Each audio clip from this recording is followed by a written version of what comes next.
പാലക്കാട് ബലിതർപ്പണത്തിന് പോകവെ സ്വകാര്യ ബസ്സിടിച്ച് ചികിത്സയിൽ കഴിഞ്ഞ സ്കൂട്ടർ യാത്രക്കാരിൽ ഒരാൾ മരിച്ചു.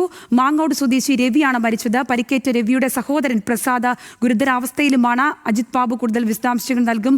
അജിത്ത്, ഈ ഗുരുതരാവസ്ഥയിലാണെന്ന് പറയുന്നു, മരണവും സംഭവിച്ചിട്ടുണ്ട് ഒരാൾക്ക്. ഈ സംഭവമൊക്കെ എത്തരത്തിലായിരുന്നു? എന്താണ് ഏറ്റവും പുതിയ അപ്ഡേഷൻസ്?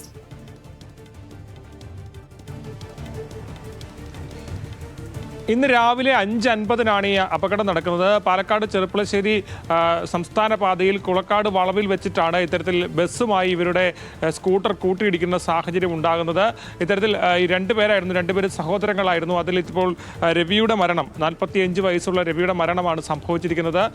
അതുപോലെ തന്നെ പ്രസാദിന്റെ നില ഗുരുതരമായി തുടരുകയാണ്. അദ്ദേഹം ഇപ്പോൾ ചികിത്സയിലാണ്. രാവിലെ ബലിതർപ്പണത്തിനായി 2 പേർ കൂടി പോയതായിരുന്നു. ആ സമയത്താണ് ഇത്തരത്തിലൊരു അപകടം ഉണ്ടാകുന്നത്. ദാരുണമായ സംഭവമാണ്. ബസ്സുമായി കൂട്ടിയിടിച്ച് വാഹനം ഈ സ്കൂട്ടർ ഏതാണ്ട് പൂർണ്ണമായും തകരുന്ന സ്ഥിതിയിലാണ് ഉണ്ടായിരുന്നത്. ഈ അപകടത്തിൽ പരിക്കേറ്റവരെ ഉടൻ തന്നെ ആശുപത്രിയിൽ എത്തിച്ചെങ്കിലും രവിയുടെ മരണം അല്പസമയം മുമ്പ് സംഭവിക്കുകയായിരുന്നു.